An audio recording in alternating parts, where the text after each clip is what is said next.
Hello, everyone. John here, getting ready to start another project. This one is the Aurora Prehistoric Scenes Cave Bear. So, this is one that I hadn't built, so I'm looking forward to it. Now, I've got a complete kit here, but what I'm going to be doing is stuff from this. I have bought various kits off of eBay that come in various states.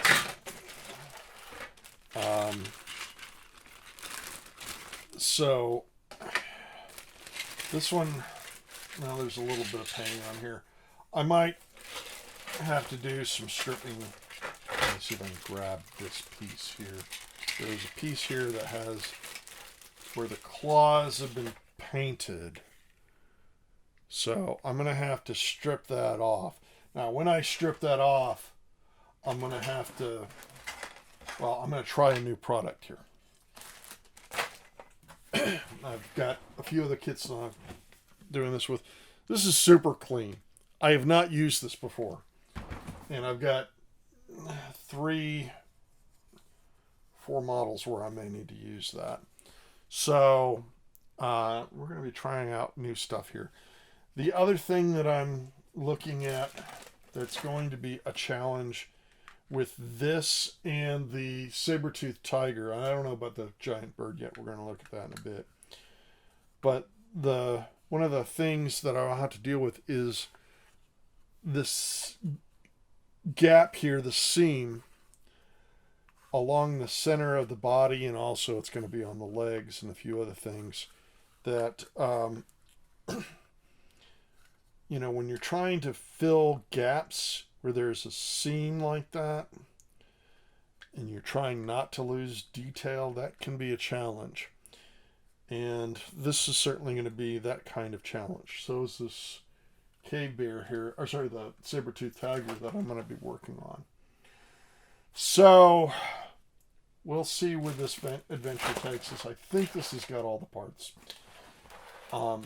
If it is missing parts, I will have to probably cast some off of some other kits, which I do have, like this one and 2 other cave bear kits that I could possibly use to make casts of missing parts.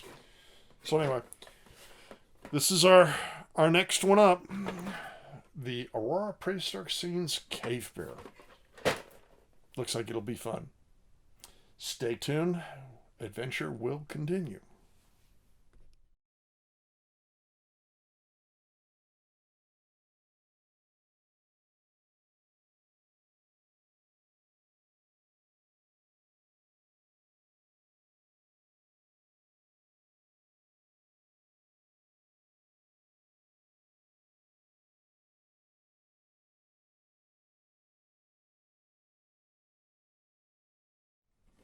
I've gotten work done on the first set of puttying.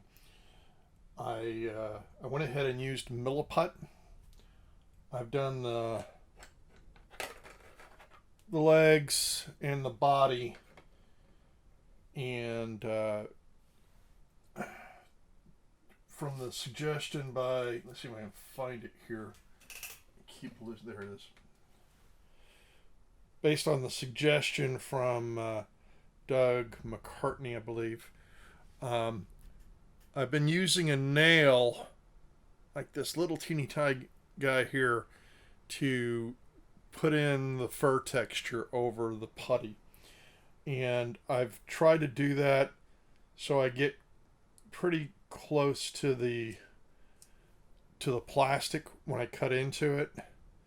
The idea is this is probably going to need to be sanded down because there is a little bit of a hump there that I want to minimize. So if I go down to the plastic when I sand off it, the texture should still be there. At least that's the idea. I have also done uh, this guy here uh, with the putty, and I used, it's originally one of these little guys here, cut a piece off to stipple it. So that's coming along pretty good. The idea is not to have a very distinct line, and with a texture that probably won't match if I stipple a wider area, then it'll blend in a little better. At least that's the idea. I've also filed down the seam in the center of the skull here and did a little bit of filling with the Vallejo, and I may need to do another round on the inside. Not that anybody's going to be able to see the inside, but I'll know. So that's where we're at right now. One of the things I will say is the milliput is water soluble, which has been really good because I could smooth out a lot of it. Just spray it down with some water and then take a finger and run it over it and get that smoothed out and not so much of a bulge. I did use the Vallejo plastic putty on the ears and on the head because it's not that big of a seam, and it seemed to be more controlled. I suspect that once I get this sanded down and the legs sanded down and happy with that, I'm going to come back and cement into place the legs, arms, they're really legs, and the neck, and then putty those in and use the same technique with the little nail. That's where I think we're going with this. This is moving on this faster than I thought I would. That's okay. I probably should have waited for the new paper clay. I just wanted to get into it. I'll use that at some other point. I do want to try that product. So the next thing, again, sanding on the parts that have been puttied, attaching the arms and legs, puttying that, sanding that, and then we'll be moving on to priming. And of course I will be priming this guy here. I may also do a drawing. I haven't done that yet, but I should. So that's what's coming next.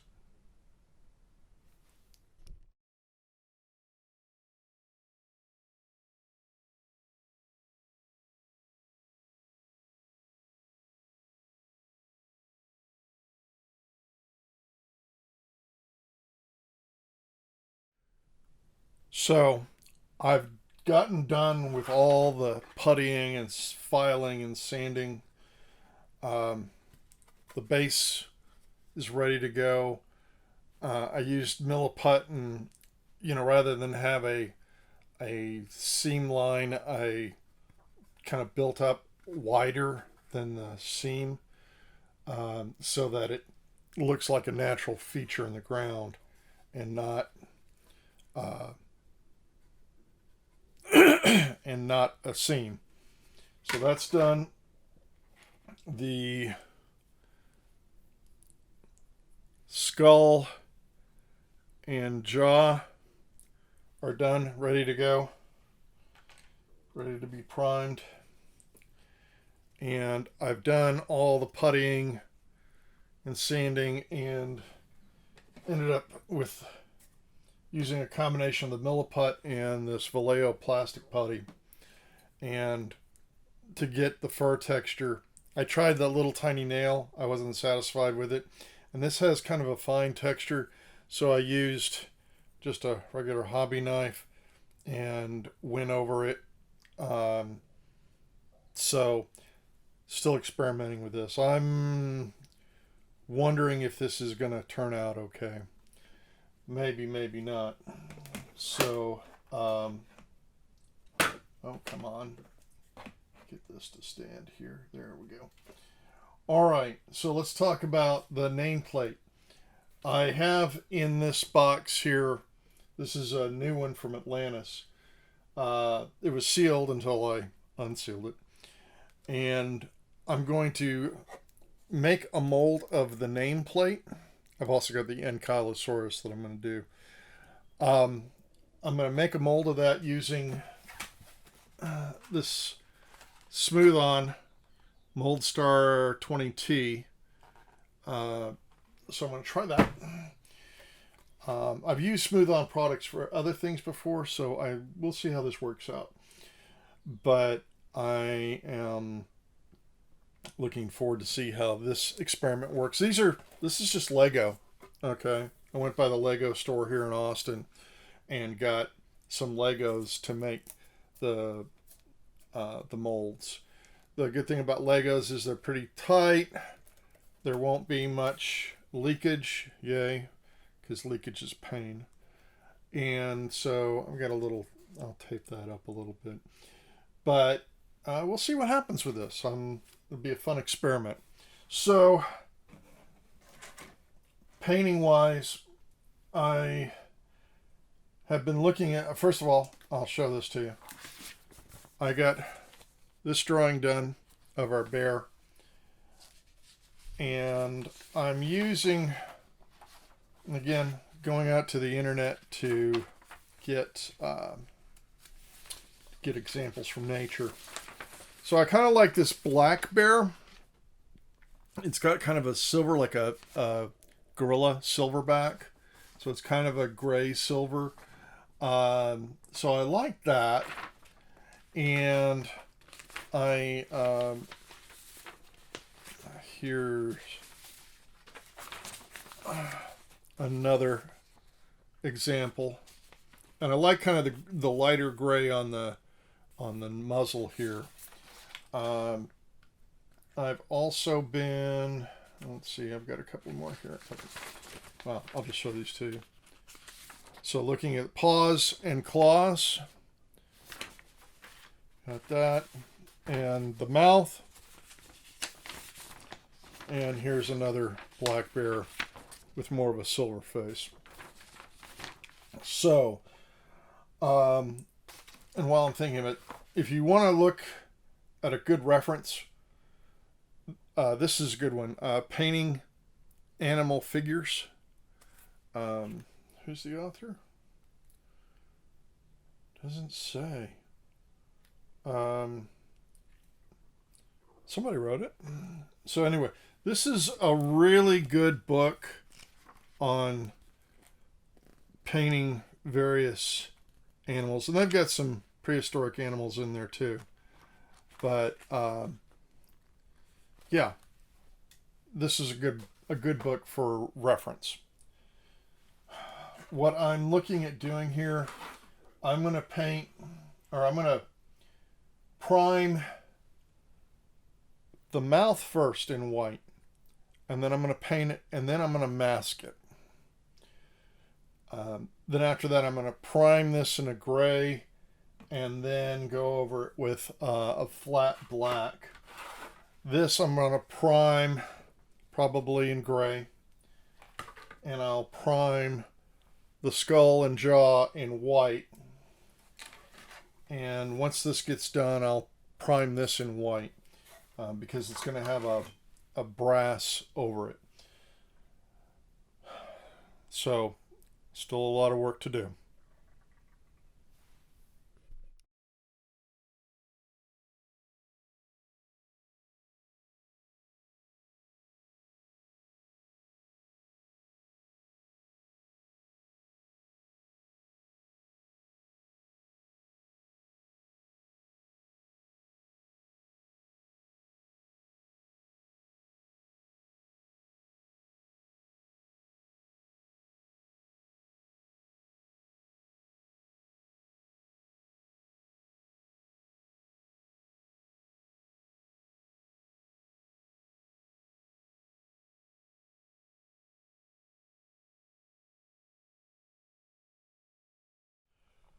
I have completed the cave bear. So take a quick look here. Um, I tried to do kind of more like almost like a silverback on the back and on the face, and then more brown. But it's really dark, which doesn't upset me. I'd like the colors to show up a little bit more, but I'm okay with it. The mouth came out pretty good, as did the eyes. So happy with that. Very pleased with the base. I ended up doing another wash. I'd used some brown panel liner, but it didn't work so well on these bones here. So I did go back with a wash. I want to say it was the black brown from Vallejo. I also added this fire pit here. I used some different,